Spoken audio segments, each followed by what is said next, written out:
Mzee wa data. Naam. Ushindi wa leo wa Yanga wa mabao 3-0 dhidi ya Singida Black Stars. Yeah. Una maana gani kuelekea mbio za ubingwa kwa wananchi? Maana ya kwanza kubwa ni kwamba Yanga kwa mara nyingine tena wamerejea kileleni mwa msimamo wa ligi kuu Tanzania bara. Sababu ikumbukwe, baada ya ushindi wa watani za wajadi Simba mabao 2-1 dhidi ya Coastal Union, Simba walikuwa juu kileleni wakiwa na pointi 55, Yanga nafasi ya pili wakiwa na pointi 54. Kwa lugha nyingine walikuwa wamepitwa pointi moja. Sasa ushindi wa mabao 3-0 leo hii dhidi ya Singida Black Stars, maana kubwa kwao ya kwanza ndio hii kwamba wamerejea kileleni sasa wakiwa na pointi 57. Simba wako nafasi ya pili wakiwa na pointi 55. Maana ya pili muhimu ni kwamba ushindi huo umewafanya sasa wananchi Yanga hatima yao ya kutetea taji la ligi kuu Tanzania bara kwa mara ya 5 mfululizo kubaki mikononi mwao na sio kwa timu nyingine. Ni kwa sababu kitendo chao cha kuwa juu kwa tofauti ya pointi 2 dhidi ya Simba, wanachohitajika sasa ni wao kuendeleza wimbi la ushindi, kupata matokeo mazuri katika mechi 6 zilizobaki, kuhitimisha mechi 30 za ligi kuu Tanzania bara kwa msimu wa 2024 kwa msimu wa 2025 2026. Wakifanya hivyo watakuwa hawahitaji matokeo ya timu nyingine ikiwemo watani zao wa jadi Simba ili wao wajihakikishie ubingwa, kwa sababu tayari wako juu kwa tofauti ya pointi 2. Lakini kama kwa mfano wangepoteza mchezo wa leo dhidi ya Singida Black Stars, kama Alan Okello asingefunga bao la utangulizi katika dakika ya 14, Mudathir Yahya Abbas asingefunga bao la pili dakika 42, na kisha Alan Okello kuhitimisha mabao 3 katika dakika 69 kwa kufunga bao zuri la 3 lililotokana na mpira uliokuwa deflected, uliobabatiza beki moja wapo Singida Black Stars kabla ya kwenda wavuni, ni kwamba Yanga wangejihatarisha, sababu wangefungwa kwa mfano wangeendelea kuwa nyuma kwa tofauti ya pointi moja dhidi ya watani zao jadi Simba, huku kila mmoja amecheza mechi 24. Maana yake sasa kwenye mechi 6 zilizobaki za kuhitimisha msimu, Yanga wangekuwa wana mambo mawili: kwanza, kupata matokeo chanya katika kila mchezo, kushinda; lakini pili, kuwaombea mabaya watani zao jadi Simba wateleze mahala, ndipo wao wapate ubingwa wa ligi kuu Tanzania bara kwa mara 5 mfululizo. Lakini kushinda kwao kumeondosha yote haya. Wangetoa sare kwa mfano, bado wangekuwa wamejiweka katika hatari, kwa sababu pointi zao na Simba zingelingana. Yanga wangekuwa juu kileleni, lakini kwa tofauti tu ya mabao ya kufunga na kuruhusu na sio pointi. Sasa hiyo ni maana kubwa sana, na ikumbukwe katika kanuni za ligi kuu Tanzania bara kwa msimu huu, ikitokea timu zimelingana points, jambo la kwanza linaloangaliwa ni head to head. Pindi mlipokutana nyinyi wenyewe, matokeo yalikuwaje? Na hilo linaainishwa katika sura ya 3 kanuni ya 8 ya ligi kuu Tanzania bara juu ya kumpata mshindi, yenye kifungu kuanzia cha kwanza mpaka 15, na kuhusiana na timu zinapolingana point ni kifungu cha 2 mpaka cha 9, ambapo kama mmelingana point, mkitoka kwenye head to head kwamba mlipokutana nani alipata matokeo bora, tukiangalia vizuri, endapo Simba na Yanga zinalingana point kufikia mwisho wa msimu, basi hakuna mshindi baina yao walipokutana, kwa sababu mechi ya kwanza ilikuwa bila. Mechi ya pili kwenye uwanja wa Meja Jenerali Samuyo Mbweni jijini Dar es Salaam, Simba wakiwa wenyeji, iliisha kwa sare ya 2-2. Kwa hiyo hakuna mshindi.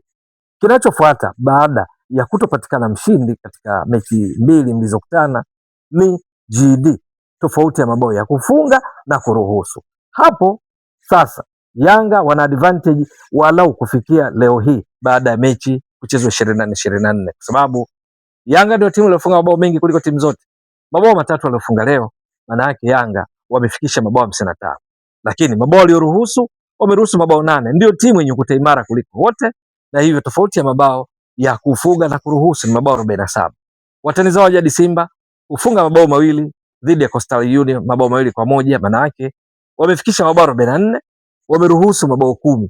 Kwa GD tofauti ya mabao ya kuruhusu na kufunga ni mabao 34 chanya, na hivyo Yanga wanakuwa juu ya Simba walau kufikia sasa baada ya mechi 24, kwa sababu wao goal difference ziko 47.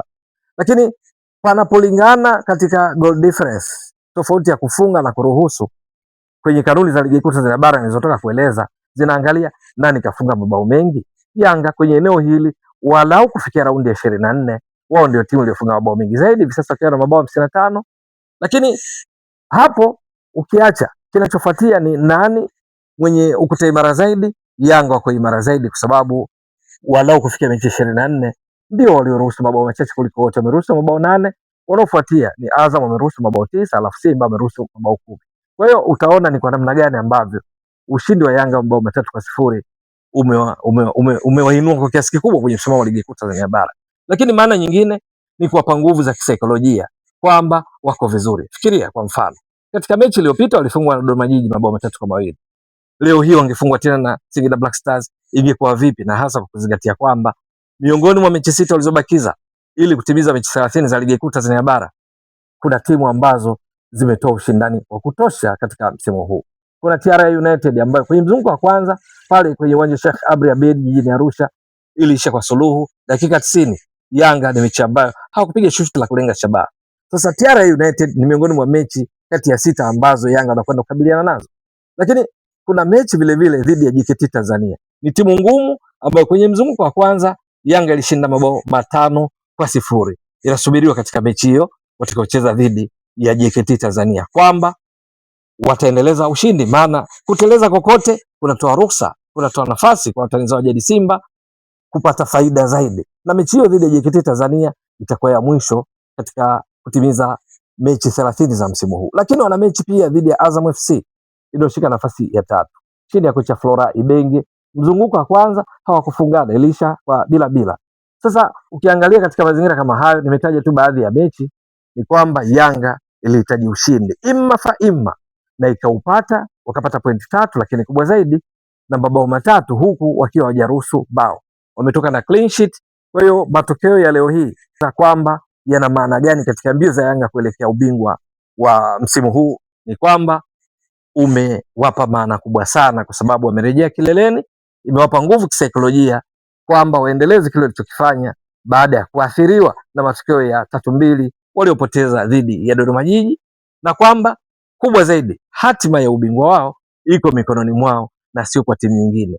Hawataraji kwamba wao sasa watumai matokeo ya timu XYZ, yani kwa mfano Simba wakifungwa halafu wao wakishinda au wakitoa sare. Ni wao Yanga wenyewe, hatima iko mikononi mwao. Ni juu ya kocha Abdulhamid Mwalin na mwenzake Patrick Mabedi kuhakikisha wanaendeleza kile walichokionyesha leo hii katika ushindi wa mabao 3-0 dhidi ya timu inayoshika nafasi ya 4 kwenye msimamo wa ligi kuu Tanzania bara, Singida Black Stars. Ewe mtazamaji wa Mbwaduke Stats Sport Next Level, endelea kuunga mkono channel hii kwa kuhakikisha kama una subscribe, una share, una like na kucomment.